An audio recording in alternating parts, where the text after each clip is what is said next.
ఓం శ్రీ సాయిరాం. సాయి గురుకులం కార్యక్రమానికి స్వాగతం. శ్రావణ మాసంలో శ్రీ సాయి సచ్చరిత అమృతానుభవాన్ని మనందరం ఆస్వాదిస్తున్నాం. సచ్చరితను ఎన్ని మార్లు అధ్యయనం చేసినా ప్రతిసారి కూడా కొత్త అనుభూతులే. గత 4 రోజులుగా మనము సచ్చరితలో ఉన్నటువంటి ఆ మధురాస్వాదన చేస్తున్నప్పుడు ఇంతకుముందు ఈ భావన కలగలేదే. ఈసారి ఇంత కొత్త అద్భుతమైనటువంటి భావనను ఎలా అవగాహన చేసుకుంటున్నాం? ఎందుకంటే మొత్తం ఒకటేసారి వడ్డిస్తే ఆ విస్తరలో తినగా మిగిలిపోతుంది. ఎందుకంటే మొత్తం పెద్ద పళ్ళాన్ని ముందల పెట్టుకొని దాన్ని తినాలనుకుంటాం. కానీ మనకు కొద్ది పదార్థాలు తినగానే కడుపు నిండిపోయి దాని మీద మొహం మొత్తుతుంది. దాంతో అన్నాన్ని వదిలేస్తాం పక్కకు. కానీ శ్రీ సాయి సచ్చరిత అనేటువంటి అద్వితీయమైనటువంటి పాత్ర ఎప్పుడూ మనకు భోజనాన్ని ఇవ్వడానికి సిద్ధంగా ఉంటుంది. దాంట్లో నుంచి కొద్ది పరిణామంలో తీసి బాబా ఉగ్గుపాలు తాగేటువంటి పిల్లవాడికి ఏ విధంగా అయితే తల్లి ఆహారాన్ని అందిస్తుందో, ఉగ్గుపాలు చాలా చిన్న పరిణామంలో అందిస్తారు కదా పిల్లవాడికి. సంవత్సరం లోపు ఉన్నటువంటి పిల్లలకు చిన్న పళ్ళెంలో లేకపోతే చిన్న వెండి గిన్నెలో కలిపి దాన్ని ఇచ్చి వాడికి శక్తిని ఇస్తారు. అలాగే బాబా కూడా సచ్చరిత అనేటువంటి పెద్ద ఆ భాండాగారంలో నుంచి మనం ఎప్పుడైతే దాన్ని ఆస్వాదిద్దామనుకున్నామో అందులో నుంచి చిన్న చిన్న ముద్దలను తీసి ఆ గోరు ముద్దలను మనకు తెలిపిస్తారు. సచ్చరిత అధ్యయనం కూడా అలానే ఉంటుంది. మొత్తం ఒకటేసారి మనకు సచ్చరిత అవగాహనకు రాదు. ప్రతిసారి చదివినప్పుడు కొత్త మధురానుభూతులే ఇందులో ఉంటాయి. ముఖ్యంగా ఈరోజు మనం మననం చేసుకునేటువంటి 5వ అధ్యాయంలో అనేక అద్భుతమైనటువంటి విషయాలు ఉంటాయి. షిరిడీ గ్రామము మన్మాడు పూణే రహదారి, ప్రధాన రహదారి అది. ఆ రహదారి వెంట వెళ్ళేటువంటి అనేక మంది యోగులు మహాత్ములు షిరిడీకి వచ్చేవారు. దేవిదాసు, జానకిదాస్ లాంటి గొప్ప పండితులు కూడా షిరిడీలో చాలా కాలం అక్కడ నివసించారు. అనేక మంది యోగులకు ఆశ్రయం ఇచ్చినటువంటి, సాధకులకు ఆశ్రయం ఇచ్చినటువంటి షిరిడీ గ్రామము అక్కడికి వచ్చినటువంటి ఒక సాధారణమైనటువంటి ఫకీరులోనే ఆ జనం పరమాత్మను గుర్తించారంటే నిజంగా వారు ఎంత అదృష్టవంతులు. బాబా కంటే ముందు దేవిదాస్ ఆ గ్రామ ప్రజలకు ఆరాధ్యుడిగా ఉండేటువంటి వారు. అలాగే జానకిదాసును కూడా అంతే గౌరవించేటువంటి వారు. మరి అటువంటి వారు ఉండగానే బాబా రెండోసారి షిరిడీకి వచ్చారు. 20 ఏళ్ల యువకుడిగా షిరిడీలో అడుగుపెట్టినటువంటి బాబా ఎప్పుడూ కూడా చాలా సమయం దేవిదాస్ తోటి మారుతి మందిరంలో ఎక్కువగా గడిపేటువంటి వారు. మహల్సాపతి తీసుకొచ్చి ద్వారకామయిని చూపెట్టినప్పటికీ కూడా బాబా దాదాపు ఒక 10-12 సంవత్సరాల పాటు ఎక్కువగా దేవిదాస్ సాహచర్యంలోనే ఉండేటువంటి వారు. ఇక్కడ మనం గమనించాల్సింది ఏంటంటే పరమాత్మ తత్వాన్ని కేవలము యోగులు, తపస్సులు మాత్రమే ముందు గుర్తించగలుగుతారు. బాబా విషయంలో అదే జరిగింది. సాక్షాత్తు పరమాత్మ ఇక్కడికి వచ్చిన తర్వాత పరమాత్మతో సహచర్యం చేసినటువంటి దేవిదాసు కొన్ని రోజులకు షిరిడీ నుంచి వెళ్ళిపోతారు. ఆ తర్వాత అనేక మంది షిరిడీని సందర్శిస్తారు. గంగాగిర్ మహారాజ్ అనేటువంటి ఒక గొప్ప సాధకుడు పుంతంబా నుంచి వస్తారు. పుంతంగా పరమ పవిత్రమైనటువంటి క్షేత్రం. అక్కడ చాంగ్దేవ్ మహారాజు సమాధి తీసుకున్నటువంటి ప్రాంతం, గోదావరి నదీ తీరం. అక్కడి నుండి షిరిడీకి వచ్చినటువంటి గంగాగిరి మహారాజు బాబాను చూసి ఆశ్చర్యపోతాడు. సాయిబాబా మీకు దొరికినటువంటి అమూల్య రత్నమని, షిరిడీ వాసులు అదృష్టవంతులని చెప్పి, భాగ్యవంతులని చెప్పి చెప్తారు. సాయిబాబా సామాన్యమైనటువంటి వారు కాదు. ఈ స్థల మహిమ ఏదో ఉండబట్టే వారు ఈ స్థలంలో ఉండి ఈ స్థలాన్ని పుణ్యధామంగా మార్చదలుచుకున్నారని చెప్పి గంగాగిరి మహారాజ్ చెప్తారు. అంతేకాదు అక్కల్కోట మహారాజ్ యొక్క శిష్యుడైనటువంటి యవలాలో ఆశ్రమం ఏర్పాటు చేసుకున్నటువంటి ఆనందనాథ్ మహారాజ్ అనేటువంటి ఆ యోగి పురుషుడు కూడా బాబాను చూసి ఆశ్చర్యపోతారు. ఈ యవ్వన ప్రాయంలో ఉన్నటువంటి వీరు పెంట కుప్ప పైన ఉన్నటువంటి రత్నం లాంటి వారు. ఇప్పుడు మీకు ఆ రత్నం విలువ తెలియదు, భవిష్యత్తులో ఈ రత్నం ప్రకాశించి ప్రపంచమంతా కూడా వెలుగులను అందిస్తుందని చెప్పి ఆనందనాథ్ మహారాజ్ చెప్తారు కదా. బాబా తన అవతార ప్రస్థానాన్ని ఒక క్రమ పద్ధతిలో తీసుకొచ్చారు. చాంద్ పాటిల్ గుర్రం తప్పిపోవడం వెనుక అది బాబా లీలనే. ఎందుకంటే చాంద్ పాటిలు దూప్ గ్రామానికి అధికారి కదా, అతని దగ్గర అనేక మంది సేవకులు ఉంటారు. అనేక మంది సేవకులను అన్ని దిక్కులా పంపించి వెతికిస్తాడు తనకి ఇష్టమైనటువంటి బిజిలీని, కానీ ఎక్కడా దొరకదు. ఆఖరికి తానే ఉపక్రమించి జీను భుజం పైన వేసుకొని బిజిలీని వెతుక్కుంటూ తిరుగుతుంటాడు కదా. అతన్ని చూసినటువంటి బాబా, ఎందుకు అంత ఆతృతగా కంగారుగా తిరుగుతున్నావంటే, నా బిజిలీ పోయింది, నా బిజిలీ దొరకట్లేదంటే, వెళ్ళు ఆ కాలువ గట్టున చూడుపో, అక్కడ ఉంటుంది అని అన్నారు. వెంటనే గుర్రం దొరకగానే ఎంతో సంతోషంతో బాబా దగ్గరికి వచ్చి, వీరు గొప్ప మహాత్ముల్లా ఉన్నారు, వీరి దర్శనము నా పూర్వజన్మ సుకృతం అని చెప్పి చాంద్ పాటిల్ అంటారు.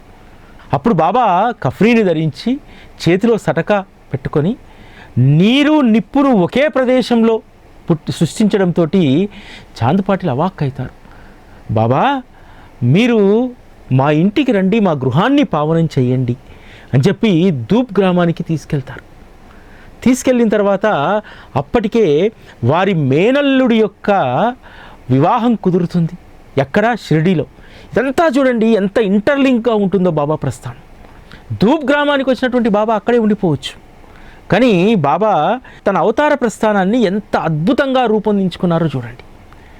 అక్కడి నుంచి షిరిడీకి వెళ్ళడం, 16 ఏళ్ల బాలుడిగా ఆ గ్రామం నుంచి వెళ్ళిపోయినటువంటి ఆ రూపాన్ని తన మనసులో ముద్రించుకున్నటువంటి మహల్సాపతి ఖండోబా ఎదురుగా ఉన్నటువంటి పొలంలో బండ్లన్నీ ఆగితే అందులో నుంచి దిగినటువంటి ఆ యువ ఫకీర్ను చూసి వెళ్ళి ఆవో సాయి అని చెప్పి పిలిచి భగవంతునికి నామకరణం చేశాడు కదా.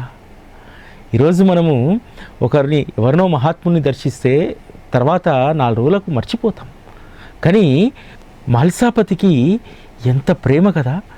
ఆ ఊరి నుండి వెళ్ళినటువంటి బాలపకీరు ఎప్పటికైనా తిరిగి వస్తాడనేటువంటి విశ్వాసం, ఆ ఎదురుచూపు మహల్సా మాటల్లో మనకు కనిపిస్తుంది.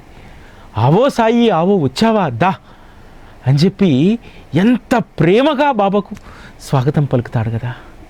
నాకు ఒక్కొక్కసారి అనిపిస్తుంది, మహల్సాపతి ఎదురుచూపులకే బాబా మళ్ళీ తిరిగి షిరిడీకి వచ్చారేమో అని చెప్పి. మహల్సాపతిలో కూడా ఎప్పుడు ఒక అపరాధ భావన ఉండేదట. అరే రే, ఖండోబా ఆవరించి నేను అక్కడ కురుస్తాన్ను తవ్వమని చెప్పాను, దాంతో సాయికి ఆగ్రహం కలిగింది, కాబట్టి నేనే అపరాధిని అనేటువంటి భావన చాలా రోజులు ఉండేదట. బాలుడిగా వెళ్ళినటువంటి వారు మళ్ళీ యువకుడిగా తిరిగి రావడంతో మహల్సా ఎంతో సంతోషపడతాడు. సంతోషపడి బాబాను సాదరంగా ఆహ్వానించి బాబాకు నామకరణం చేస్తారు. అదేవిధంగా షిరిడీకి వచ్చిన తర్వాత కూడా బాబా తనేదో పెద్ద మహాత్ముడునని, లేకపోతే తనకు దివ్యమైనటువంటి శక్తులు ఉన్నాయని చెప్పి ఎప్పుడూ ప్రదర్శించలేదు. వారి యొక్క జీవన ప్రస్థానాన్ని చూస్తే ఒక సాధారణమైనటువంటి వ్యక్తి ఎలా ఉండాలో, ఒక సాధారణమైనటువంటి యువకుడికి ఉండేటువంటి ఆవేశం, యువకుడికి ఉండేటువంటి పట్టుదల, ఇవన్నీ కూడా బాబాలో కనిపించేటువంటివి. సచ్చరితలో ఒక ప్రస్తావన ఉంటుంది.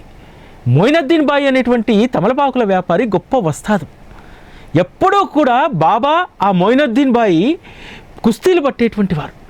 ఆ కుస్తీల పోటీల్లో ఒకసారి బాబా మొయినుద్దీన్ చేతిలో ఓడిపోతాడు. ఓడిపోయిన తర్వాత అప్పటి నుండి పూర్ణ వైరాగ్య స్థితికి వెళ్ళి గోనపట్టపైనే కూర్చోవడం, ఆ గోనపట్టపైనే పడుకోవడం, ఒక నిరాడంబరమైనటువంటి జీవితాన్ని. అంతేకాదు అప్పటి వరకు బాబా తన యొక్క వెంట్రుకలు పెద్దగా పెంచుకొని వేలాడేసుకొని తిరిగేటువంటి వారు. మొయినుద్దీన్ బాయ్తో ఎప్పుడైతే ఓడిపోతాడో కుస్తీలో, అప్పటి నుంచి వాటిని దగ్గరికి చుట్టి తలకు పాగా కట్టుకున్నారు. బాబా యొక్క ప్రతి చర్యలో కూడా అద్భుతమైనటువంటి సారం ఉంటుంది.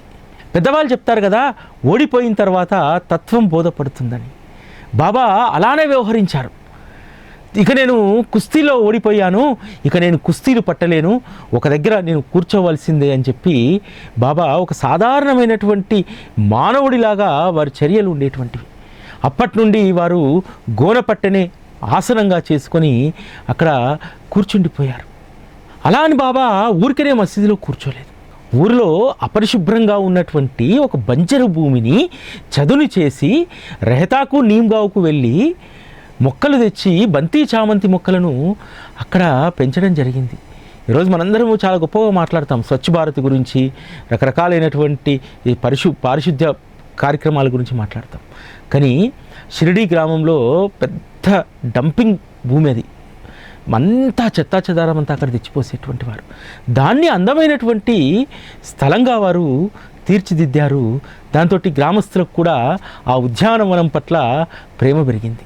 ఇక్కడ ఇంకొక విషయాన్ని మనం గమనించాలి. బాబాకు వామన్ తాత్య అనేటువంటి కుమ్మరి ప్రతిరోజు 2 కుండలను ఇచ్చేటువంటి వారు. బాబా వామన్ తాత్య దగ్గరికి వెళ్ళి కాలిన కుండల్ని తీసుకునేటువంటి వారు కాదు, పచ్చి కుండల్ని తీసుకొచ్చి పచ్చి కుండలతోటి చెట్లకు నీళ్లు పోసేవారు. ఆ తర్వాత అవి పక్కన పెడితే అవి మళ్ళీ కుప్పకూలిపోయేటువంటివి. ఎందుకు బాబా పచ్చి కుండలనే ఎంపిక చేసుకున్నారు?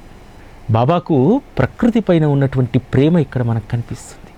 కుండ తయారు కావాలంటే నేల నుంచి మట్టిని తీసి ఆ మట్టిని కుమ్మరి చక్కటి కుండగా తయారు చేస్తాడు. నేల నుంచి మట్టి రావడానికి మట్టికి ఏమి ఇబ్బంది ఉండదు. మట్టి ఒక కళాకారుడు ఎలా మలిస్తే అలా మలచడానికి ఆనందంగా అది మలిచిపోతుంది. మీరు కుమ్మరి కుండ చేస్తున్నప్పుడు చూడండి, చేతులతోటి చేస్తున్నప్పుడు ఎంత సవ్వడి చేస్తూ ఆ నేల తల్లి యొక్క కవచం అంటే మట్టి ఎంత అద్భుతంగా అది ఏ ఆకారంలోకి ఒదిగిపోతుందో. కానీ అది కుండగా మారాలంటే, ఎక్కువ కాలం మన్నిక ఉండాలంటే దాన్ని కొలిమిలో కాల్చాల్సిందే. బాబా ప్రకృతి మీద ఉన్నటువంటి ప్రేమ అంటే ఆ ప్రకృతి నుంచి వచ్చినటువంటి ఆ సారం ఏ వేడి తగలకుండానే కాలకుండానే అది గంగను మోయడానికి ఉపయోగపడాలి, మళ్ళీ అది నేల తల్లిలోనే కలిసిపోవాలి. దీన్ని మనం ఎలా అర్థం చేసుకోవాలంటే, నేల తల్లి మీద ఉన్నటువంటి అందరూ పాదాలతోటి తొక్కేటువంటి ఆ మట్టిపైనే అంత ప్రేమ ఉంటే తన బిడ్డలపైన ఎంత ప్రేమ ఉంటుంది. తన బిడ్డ ఎంత స్వచ్ఛంగా ఈ భూమిపైకి వచ్చాడో అంతే స్వచ్ఛంగా ఈ భూమిపైన జీవించి మళ్ళీ అంతే స్వచ్ఛంగా మోక్షాన్ని పొందాలి తన బిడ్డ. అది బాబా ఆకాంక్ష. అంతే కదా, కేవలము మట్టితో చేయబడ్డటువంటి కుండనే కొలిమిలో కాలనివ్వలేదు బాబా. అటువంటిది తనను ప్రాణప్రదంగా ప్రేమించేటువంటి బిడ్డలను కష్టాలనేటువంటి కడలిలో, కష్టాలనేటువంటి కొలిమిలో ఎట్లా పడనిస్తాడు? మనకు కష్టం వచ్చింది అనుకుంటాం, కష్టం వచ్చి మనం కొలిమిలో పడం, సెగ తగులుతుంది అంతే.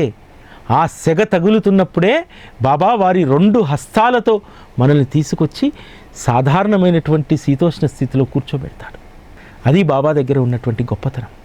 సచ్చరితలో నేర్చుకునేటువంటి పాఠాలు ఎంత అద్భుతమైనటువంటివంటే, ఒక్కొక్కసారి ఇలాంటివి చదువుతున్నప్పుడు తనువు పులకరించిపోతుంది, కన్నీళ్ళు వస్తాయి. బాబాకు ప్రకృతి నుంచి వచ్చినటువంటి ఆ మట్టిపైనే అంత ప్రేమ ఉంటే ఇక మన పైన ఎంత ప్రేమ ఉంటుందో అందరూ ఆలోచించుకోండి. బాబా ప్రేమను చెప్పడానికి మాటలు ఉండవు, వాక్యాలు ఉండవు, అక్షరాలు ఉండవు. ఆ ప్రేమ అనిర్వచనీయమైనటువంటిది. ఈరోజు మనం అనుభవిస్తున్నటువంటి బాబా ప్రేమను మాటల రూపంలో చెప్తే అవి ఏమాత్రం కూడా సరిపోవు. వారి యొక్క ప్రేమకు ఏ అక్షరం కూడా శోభను తేదు, దాన్ని పరిపూర్ణం చెయ్యదు ఆ ప్రేమ నిర్వచనాన్ని. అందుకనే బాబా గురించి చెప్పాలంటే, వారి యొక్క ప్రేమను వ్యక్తం చేయాలంటే మాటలు రావు, మౌనంగానే ఉండిపోవాల్సిందే. హేమాడ్ పంత్ చెప్పినట్టు ఈ అధ్యాయంలో శ్రావణ మాసానికి సంబంధించినటువంటి ఒక గొప్ప ప్రస్తావన ఉంటుంది. బాబా మార్గంలో శ్రావణ పౌర్ణమికి ఒక విశేషమైనటువంటి స్థానం ఉంది. గురుస్థాన్లో వారు పాదుకలు ప్రతిష్ఠించినటువంటి రోజు 1912 శ్రావణ పౌర్ణమి రోజు గురుస్థాన్లో పాదుకలు ప్రతిష్ఠించబడ్డాయి. అక్కల్కోట మహారాజుకు ప్రియ భక్తుడైనటువంటి బాయి అక్కల్కోట మహారాజు దర్శనం కోసం బయలుదేరతాడు. వారు ప్రయాణమయ్యేటువంటి ముందు రోజు అక్కల్కోట మహారాజు స్వప్న దర్శనం ఇచ్చి చెప్తారు, ఇప్పుడు మేము అక్కలకోటలో లేము, షిరిడీయే మా స్థానము, నువ్వు షిరిడీకి వెళ్ళు అని అంటారు. షిరిడీకి వెళ్ళి బాబాను దర్శించుకుంటారు. తన సంకల్పం ఏంటంటే అక్కల్కోటకు వెళ్ళి అక్కల్కోట మహారాజు సమాధి చెందిన తర్వాత వారి యొక్క పాదుకలను అక్కల్కోటలో స్థాపించాలనేటువంటిది వారి లక్ష్యం. కానీ అక్కల్కోట మహారాజే స్వయంగా నేను నా నివాసం ప్రస్తుతం అక్కల్కోట కాదు, నేను షిరిడీలో ఉన్నానని చెప్పగానే బాయికి షిరిడీకి వచ్చిన తర్వాత సంకల్పం కలుగుతుంది. నేను అక్కల్కోటలో పాదుకలు ప్రతిష్ఠించాలనుకున్నా, కానీ ఆ పాదుకలు ఏవో షిరిడీలోనే ప్రతిష్ఠించాలని చెప్పి సంకల్పం కలుగుతుంది. దానికోసం బాబా అనుమతి అడిగితే తప్పకుండా చేయండి, గురుస్థాన్లో పాదుకలు ఏర్పాటు చేయండి అని చెప్తారు. బాబా గురుస్థానుకు ఒక ప్రత్యేకమైనటువంటి స్థానం ఇచ్చేటువంటి వారు. పాదుకలైనా అదేవిధంగా మేఘాకి ఇచ్చినటువంటి శివలింగమైన గురుస్థాన్లోనే ఉంటుంది. అట్లా గురుస్థాన్లో పాదుకలు ప్రతిష్ఠించాలనేటువంటి సంకల్పం కలిగిన తర్వాత ఒక పాదుకల నమూనా తయారు చేసుకుంటారు. తయారు చేసుకుంటే అది ఉపాసిని మహారాజు చూపెడతారు. ఉపాసిని మహారాజు దానికి మార్పులు చేస్తారు. బాబా సకల దేవతా స్వరూపుడు, వేప చెట్టు కింద వారు వెలిశారు కాబట్టి వారిని ఈశ్వర స్వరూపం అంటారు. వేప చెట్టు మాతృస్వరూపం, అందుకని వేప చెట్టు కింద వెలిశారు కాబట్టి వారు సాక్షాత్తు శ్రీ మహావిష్ణువు, సాక్షాత్తు వారు పరమశివుడు, సాక్షాత్తు వారే దత్తస్వామి, వారే బ్రహ్మ, వారే గురువు అనేటువంటి దాంట్లో ఉపాసిని మహారాజు ఉండేవారు. అందుకనే ఆ పాదుకల పైన శ్రీ మహావిష్ణువుకు సంబంధించినటువంటి చిహ్నాలు వాటిపైన గీయించమని చెప్తారు. శంఖు, చక్రం, గద, తామర పాదుకలకు 4 వైపులా ఆ డిజైన్స్ గీసి ఇస్తారు. వెళ్ళి ఆ పాదుకలు తయారు చేసుకొని షిరిడీకి వస్తారు. ఆ పాదుకల ప్రతిష్టాపన సందర్భంగా దాదా కేల్కర్ స్వయంగా వారే శాస్త్రోక్తంగా పూజ చేస్తారు. ఉపాసిని మహారాజు స్వయంగా శ్లోకాన్ని రాసి సదానింబ వృక్షస్య మూలాదివాస సుధాశ్రావినం తిక్తమప్య ప్రియంతం తరుం కల్ప వృక్షాదికం సాధయంతం నమామీశ్వరం సద్గురు అని చెప్పి శ్లోకం రాసి వారికి ఇస్తారు. వాళ్ళందరూ దాదా కేల్కరు, దీక్షిత్ వీళ్ళందరూ కూడా వెళ్ళి ఉపాసిని మహారాజ్ని అడుగుతారు. అప్పుడు ఖండోబాలో ఉంటారు ఉపాసిని మహారాజ్. మహారాజ్ మీ చేతులతో ఈ పాదుకలు ప్రతిష్ఠించండి అని చెప్పి చెప్తారు. ఉపాసిని మహారాజు ఖండోబా నుంచి లేచి వస్తాడు. బాబా ఖండోబాలో కూర్చోమన్న తర్వాత ఖండోబా నుంచి బయటకు వచ్చేటువంటి వారు కాదు. కేవలం బాబా పాదుకల ప్రతిష్టాపన కోసం ఉపాసిని మహారాజ్ ఖండోబా నుంచి లేచి, ఆజానుబాహుడు ఉపాసిని మహారాజ్ లేచి నడుచుకుంటూ వచ్చి ఆ శ్లోకాన్ని అక్కడ చదివి ఆ పాదుకలను అక్కడ ప్రతిష్ఠిస్తారు. ఈ విషయం మనకు చాలామందికి తెలియదు. సచ్చరితలో ఉంటుంది. సచ్చరిత 5వ అధ్యాయం 59వ ఓవిలో ప్రతిష్టాపనకు సంబంధించినటువంటి దాంట్లో ఉంటుంది, చదువుకోండి. ఉపాసిని మహారాజు స్వయంగా పాదుకలు ప్రతిష్ఠించారని చెప్పి హేమాడ్ పంత్ రాస్తారు. ఆ తర్వాత గురుస్థాన్ పక్కనే ఒక చిన్న దుని ఉంటుంది. పాదుకల ప్రతిష్టాపన సందర్భంగా బాబా చెప్తారు, ఎవరైతే గురు శుక్రవారాల్లో సాయం సంధ్య వేళ గురుస్థాన్ను అలికి అక్కడ ధూపం వేస్తారో వారి కర్మలన్నీ కూడా నశిస్తాయంటారు. గురుస్థాన్కు ఎంత బలమైనటువంటి స్థానం ఇచ్చారో చూడండి బాబా. ఆ తర్వాత ఉపాసిని మహారాజు రాసినటువంటి శ్లోకాన్ని, ఆ తర్వాత పక్కనే పాదుకలు ఉపాసిని మహారాజు చేతుల మీదుగా ప్రతిష్ఠించబడ్డాయనేటువంటి శిలాపలకం 2 ఉండేటి. తర్వాత కాలంలో కొన్ని కారణాల రీత్యా ఆ ఉపాసిని మహారాజు పాదుకలను ప్రతిష్ఠించారనేటువంటి ఆ శిలాపలకాన్ని తొలగించేస్తుంది సంస్థానం. ఈ విషయము ఉపాసిని మహారాజుకి వెళ్ళి చెప్తారు. ఇట్లా మీరు ప్రతిష్ఠ చేసినటువంటి పాదుకల వద్ద గురుస్థాన్లో మీ పేరును తొలగించారు అని అంటే ఎందుకు తొలగించారు అని చెప్పి ఉపాసిని మహారాజు ప్రశ్నిస్తాడు తన దగ్గరికి వచ్చిన భక్తుని. ఏమీ లేదు, ఇక్కడికి వచ్చినటువంటి వాళ్ళందరూ కూడా మీ వద్దకు చేరుతున్నారు సకోరికి, అందుకని మీకు సకోరికి భక్తుల రద్దీ పెరుగుతుంది, ఇక్కడికి వచ్చినటువంటి వాళ్ళందరినీ మీరు లాగేసుకుంటున్నారని చెప్పి కొంతమంది వ్యక్తులు, సంస్థానంలో ఉన్నటువంటి వ్యక్తులు భావించారు, అందుకని అది తొలగించారు అని అన్నారు. ఉపాసిని మహారాజ్ నవ్వుతూ ఒక మాట అంటారు, వారికి ప్రకృతి ధర్మం తెలియదు. మర్రి చెట్టు కింద ఏ విత్తనమైనా మొలికెత్తుతుందా, అది మహావృక్షం అవుతుందా? సాయి మహారాజు మర్రి వృక్షం లాంటి వారు, వారి నీడన మరొక మొక్క ఎదుగుతుందా? వాళ్ళ అవివేకానికి నాకు నవ్వొస్తుంది అని అన్నారట. అంతే కదా, సాయిబాబా తర్వాత సాయిబాబా మాదిరిగా ఏ సద్గురువు కూడా ఈ లోకంలో అవతరించలేరు, అవతరించరు కూడా. అంత స్థిరమైనటువంటి స్థానాన్ని వారు ఏర్పాటు చేసుకున్నారు. అయినా సరే బాబా ఉపాసిని మహారాజు పేరు అక్కడి నుంచి తొలగించవచ్చు ఆ రోజు వాళ్ళు. కానీ ఉపాసిని మహారాజు రాసినటువంటి శ్లోకం అక్కడ ఉంటుంది కదా, సదానింబ వృక్షస్య, దాన్ని చూడగానే ఆటోమేటిక్గా ఉపాసిని మహారాజు మనకు గుర్తొస్తారుగా. బాబా తనను ఆశ్రయించినటువంటి వారికి ఎక్కడ ఏ స్థానం ఇవ్వాలో ఆ స్థానాన్ని ఇస్తారు. ఇప్పటికీ కూడా గురుస్థాన్ ప్రదక్షిణ చేస్తున్నప్పుడు మనకు గుర్తొచ్చేటువంటిది సదానింబ వృక్షస్య మూలాదివాసత్ సుధాశ్రావినం తిక్తమప్య ప్రియంతం తరుం కల్ప వృక్షాధికం సాధయంతం నమామీశ్వరం సద్గురుం సాయినాథం అనేటువంటి మంత్రం మన మదిలోకి వస్తుంది కదా. ఉపాసిని మహారాజు కూడా ఆటోమేటిక్గా మన మనసులోకి వస్తారు. ఎందుకంటే సద్గురువు యొక్క దివ్య పాదుకా మహిమ ఒక్క ఉపాసిని మహారాజుకే తెలుసు. అందుకనే వారు హైదరాబాదు జాగీర్కు వచ్చి ఇక్కడ ఒక గుట్టపైన నిలబడి ఇక్కడ నా గురువు యొక్క గుప్త పాదుకలు ఉన్నాయని అన్నారు. ఇవే నాకు స్వస్థత చేకూరుస్తాయని అన్నారు. వారి ఆరోగ్యం పాడైనప్పుడు ఇక్కడే పహాడీ షరీఫ్ దగ్గరికి వచ్చి వారు ఇప్పుడు అక్కడే ఉన్నటువంటి ఉపాసిని టేకడిలో వారు చాలా రోజులు గడిపారు. వారి సమాధికి 15 రోజుల ముందు కూడా ఇక్కడే ఉండి ఆ తర్వాత సకోరికి వెళ్ళి 15 రోజుల తర్వాత వారు సమాధి కావడం జరిగింది.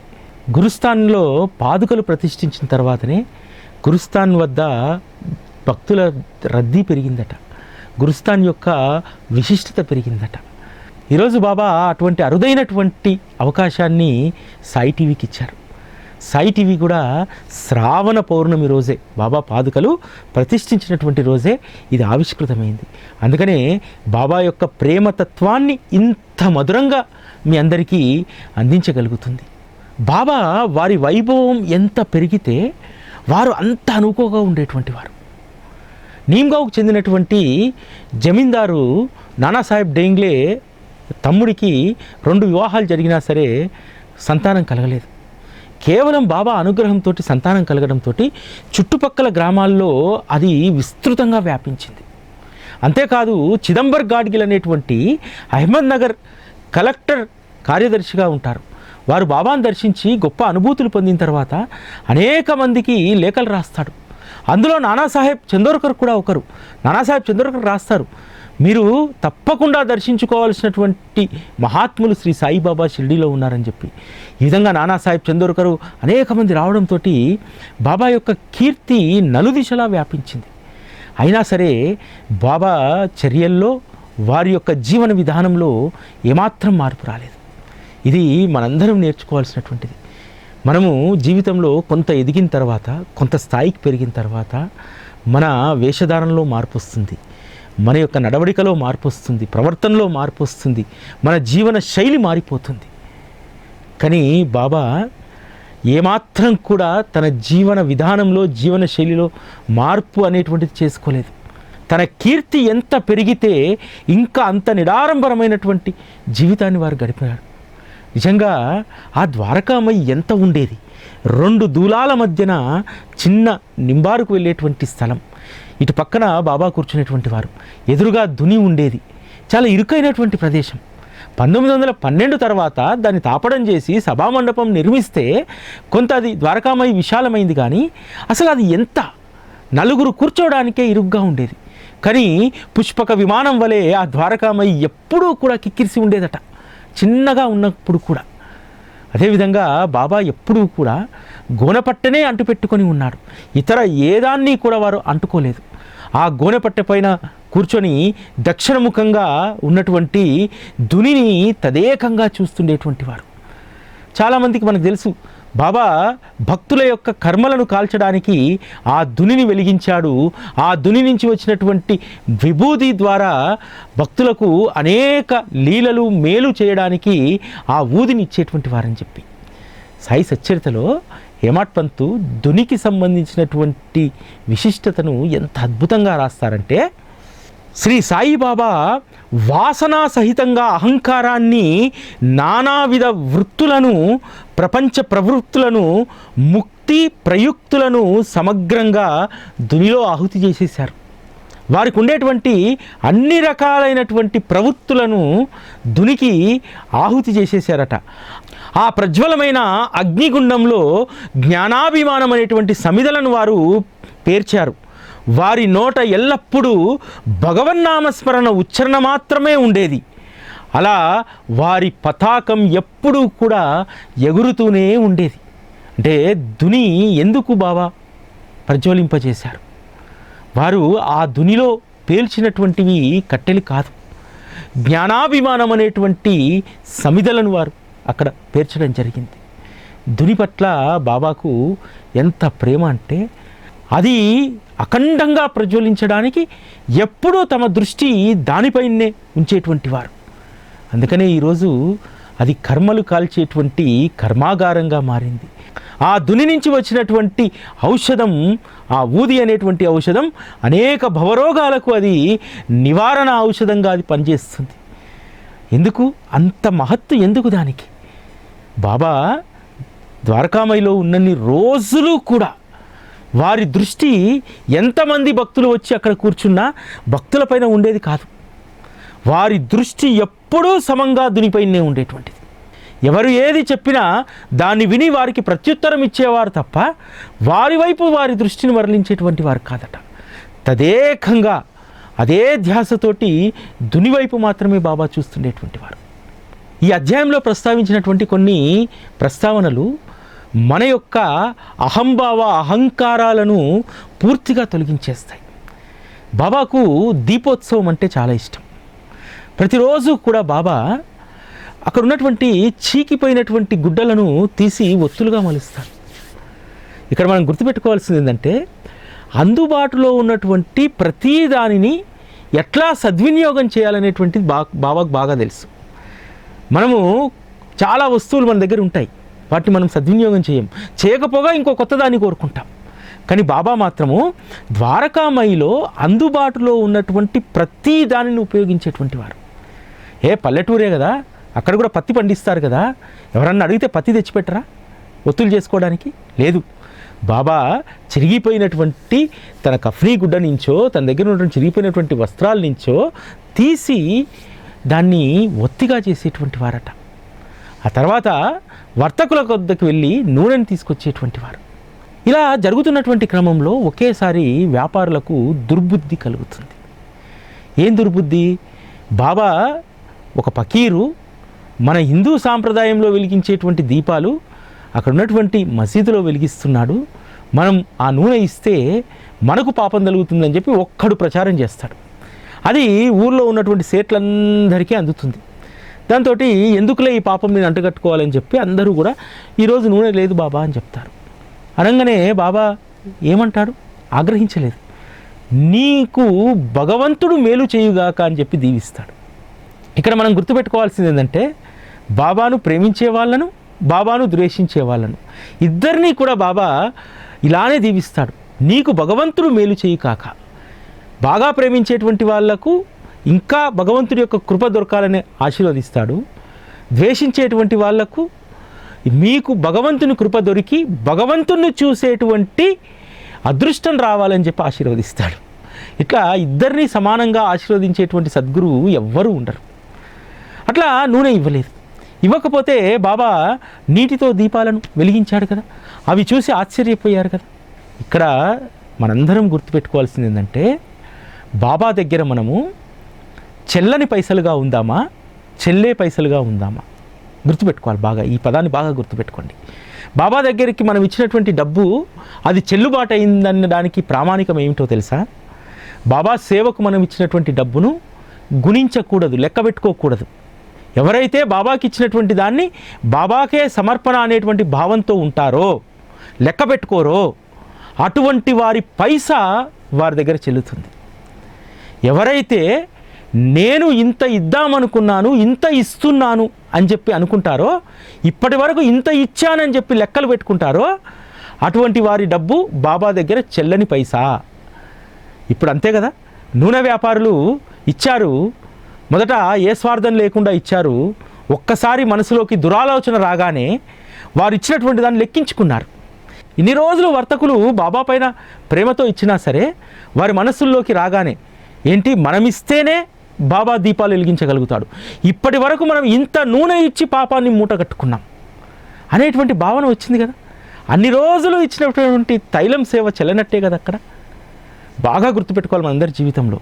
బాబాకు నేను ఇంత సమయం ఇచ్చానండి, బాబాకు నేను ఇంత డబ్బును వెచ్చించానండి బాబా సేవ కోసం, ఇక్కడ చాలామంది వ్యక్తులకు ఇచ్చామనుకుంటారు, వ్యక్తులకు కాదు, అది పలానా గుడికి ఇచ్చామంటారు. గుడికి కాదు నువ్వు ఇచ్చినటువంటిది, బాబా సేవకి ఇచ్చావు. బాబా సేవకి ఇచ్చినటువంటి డబ్బును ఎవరైతే గుణిస్తారో, లెక్క పెట్టుకుంటారో, ఆ పైస ఖచ్చితంగా బాబా దగ్గర చెల్లని పైసే. ఎవరైతే నిస్వార్థంగా నాకు ఇంకా ఇచ్చే అవకాశం ఇవ్వు బాబా, ఆ శక్తిని ఇవ్వు బాబా, నేను ఇచ్చింది నీకు ఎంత బాబా, తృణప్రాయం కదా అనేటువంటి భావంతో ఉంటారో వారి పైసలు జీవితకాలం బాబా దగ్గర చెలామణిలో ఉంటాయి. కాబట్టి మనం ఇచ్చేటువంటి దక్షిణ బాబా దగ్గర అది చెల్లుతుందా లేదా అనేటువంటిది కూడా మనందరము కూడా గమనంలో ఉంచుకోవాలి. అంతే కదా, కాశీరాం షింపి విషయంలో ఏం జరిగింది? నేను లేకపోతే బాబాకు పొగాకు ఎవరు కొనిపెడతారు, నేను లేకపోతే దుని కట్టెలు ఎవరు కొనిపెడతారు అనేటువంటి భావన రాబట్టే కదా అప్పటి వరకు వ్యాపారంలో మంచి పురోభివృద్ధిలో ఉన్నటువంటి కాశీరాం షింపి ఆ తర్వాత ఏమవుతుంది, వ్యాపారం కూలిపోతుంది కదా, నష్టాల్లోకి పోతాడు కదా. అంటే బాబాకు కాశీరాం షింపి ఇచ్చినటువంటి దానికి బాబా చేసినటువంటి మేలు మర్చిపోయాడు కదా. ఏం చేశాడు, మామూలుగా ఊర్లో ఒక దర్జీగా ఉన్నటువంటి కాశీరాం షింపి బాబాకు దక్షిణ ఇవ్వడం వల్ల, నిస్వార్థ సేవ చేయడం వల్ల అతని వ్యాపారాన్ని పెంచాడు, అంగట్లోకి వెళ్ళి అమ్ముకునేటువంటి నైపుణ్యాన్ని ఇచ్చాడు. తద్వారా మంచి స్థితికి రాగలిగాడు. మంచి స్థితికి వచ్చిన తర్వాత ఏం బుద్ధి పుట్టింది, బాబాకు నేనిస్తేనే గడుస్తుంది, నేను ఇప్పటి వరకు ఇంత వెచ్చించాను అని చెప్పి ఆ బుద్ధి వచ్చింది కదా. వచ్చిన తర్వాత ఏమైంది, పూర్తిగా నష్టపోయాడు కదా. మళ్ళీ తప్పు తెలుసుకొని వచ్చి ముక్కు నేలకు రాస్తే మళ్ళీ బాబా అనుగ్రహిస్తే మళ్ళీ మంచి స్థితికి వెళ్ళాడు కదా. కాబట్టి బాబాకు మనం సేవకు వినియోగించేటువంటి రూపాయి ఎప్పుడూ కూడా లెక్కించకూడదు. చాలామంది లెక్కిస్తూ ఉంటారు, నేను ఇప్పటివరకు ఇంత ఇచ్చాను, దీనికి ఇంత ఇచ్చాను, దీనికి ఇంత ఇచ్చాను, దీనికి ఇంత ఇచ్చాను, మొత్తం నా జీవితంలో మొత్తం ఒక 2 లక్షల రూపాయలు ఇచ్చాను బాబాకు అని చెప్పి లెక్క పెట్టుకుంటారు. ఆ లెక్క పెట్టుకున్నటువంటి రోజే ఆటోమేటిక్గా నీ నోట్లు రద్దయిపోతాయి బాబా దగ్గర. నువ్వు ఇచ్చినటువంటి ఆ దక్షిణ రద్దయిపోతుంది. ఇది బాగా గుర్తుపెట్టుకుని, అనేక అనుభవాలు ఉన్నాయి, నేను చెప్తా, లక్షల అనుభవాలు ఉన్నాయి ఇటువంటివి. ఎవరైతే బాబాకు దక్షిణ సమర్పించి అది లెక్క పెట్టుకున్నటువంటి వాళ్ళ స్థితి తర్వాత ఏమైందో, ఇలాంటి అనేక అనుభవాలు ఉన్నాయి. బాబా దగ్గరికి వచ్చినటువంటి వాళ్ళలోనే అనేక మంది ఆ రోజు బాబాకి ఇచ్చినటువంటి దక్షిణకు సంబంధించి అనేక సంశయాలు, అనేక ప్రశ్నలు వాళ్ళకు ఉద్భవించినప్పుడు ఆ పైసలు చెల్లుబాటు కాలేదనేటువంటి విషయాన్ని అనేక మందికి అనుభవపూర్వకంగా బాబా తెలియజేశారు. అంత సేవ చేశారు, నూనె ఇచ్చారు, కొన్ని సంవత్సరాల పాటు ఇచ్చారు. ఏమైంది, ఒక్కసారి మనసులో దురాలోచన కలగగానే వారు ఇచ్చినటువంటి తైలం చెల్లకుండా పోయింది. అయినా సరే బాబాకు ఎవరిపైన కూడా రాగద్వేషాలు ఉండవు.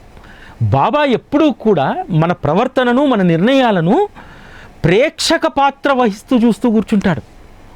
నువ్వు ఇలా ఉన్నావు, మారు అని చెప్పి ప్రత్యక్షంగా బాబా చెప్పడు. ప్రేక్షక పాత్రతో ఉండి మనల్ని గమనిస్తూ వీడెప్పటికైనా సరే మారుతాడు, మారిన తర్వాత మళ్ళీ నేను వీడిని నేనే సంస్కరించాలనేటువంటి దాంతో ఉంటారు. రాగద్వేషాలు లోకులపైన ఉండవు. వారికి శత్రువులు, మిత్రువులు అనేటువంటి వారు ఉండరు.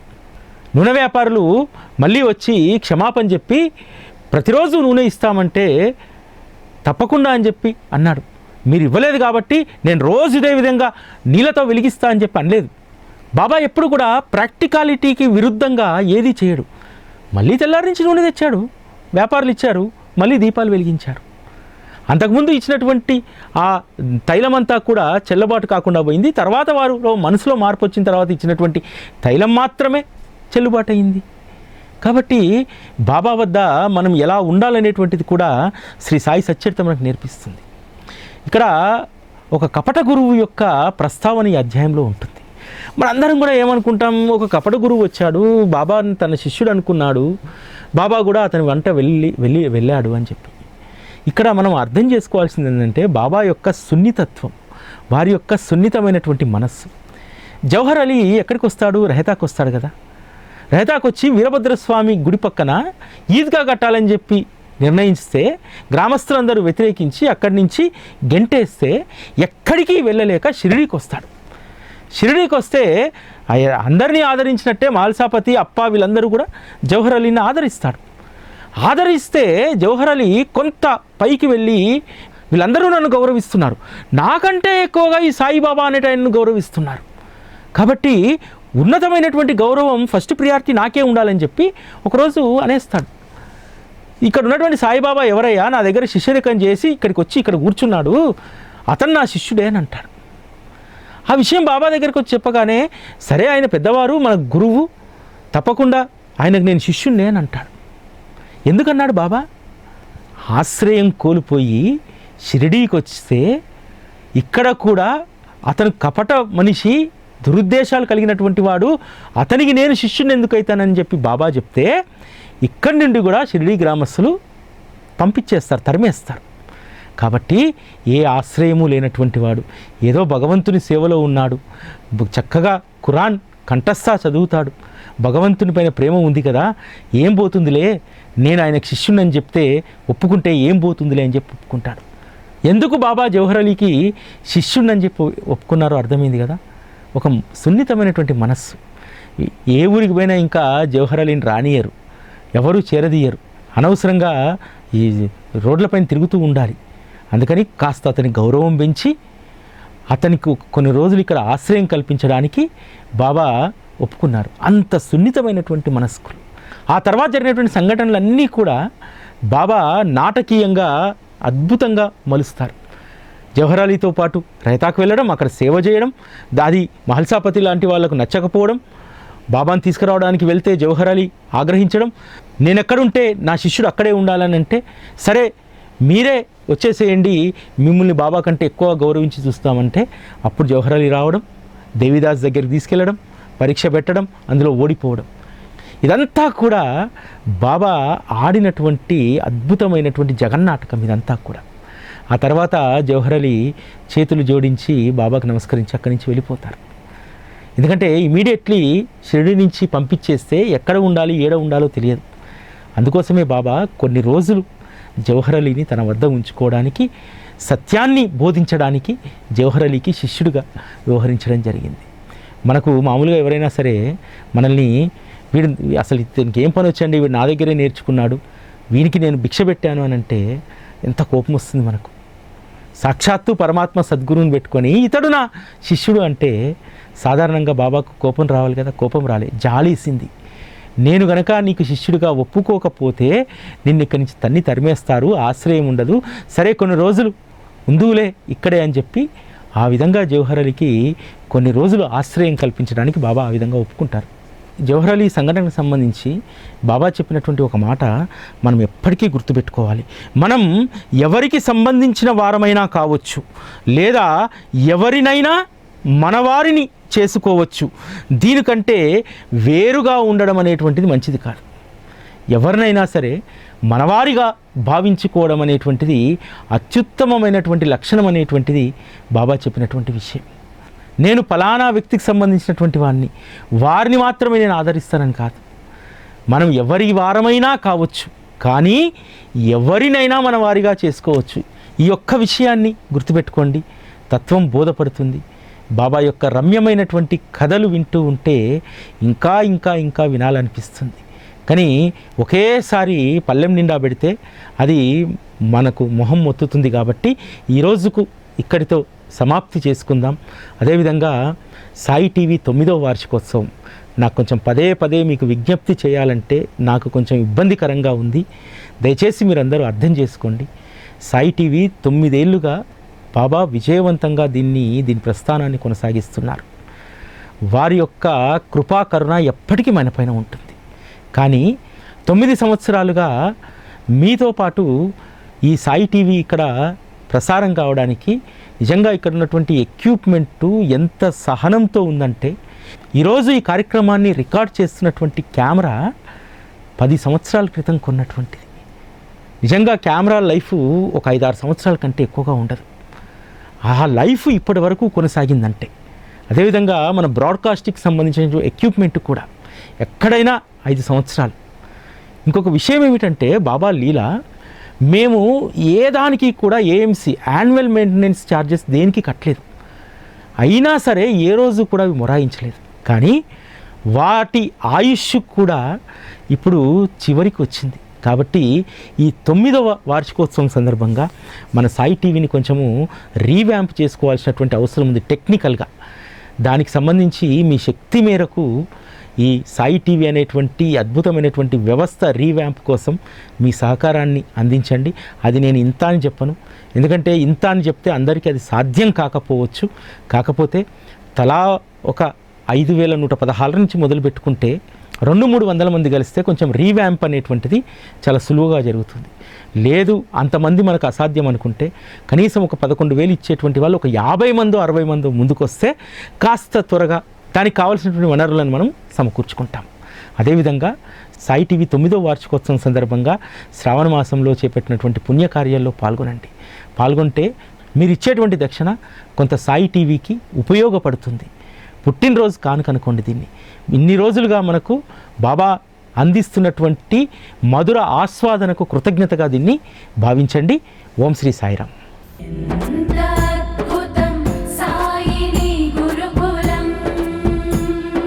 శిక్షణే తప్ప శిక్షలు లేని శరణాగతి సౌదం.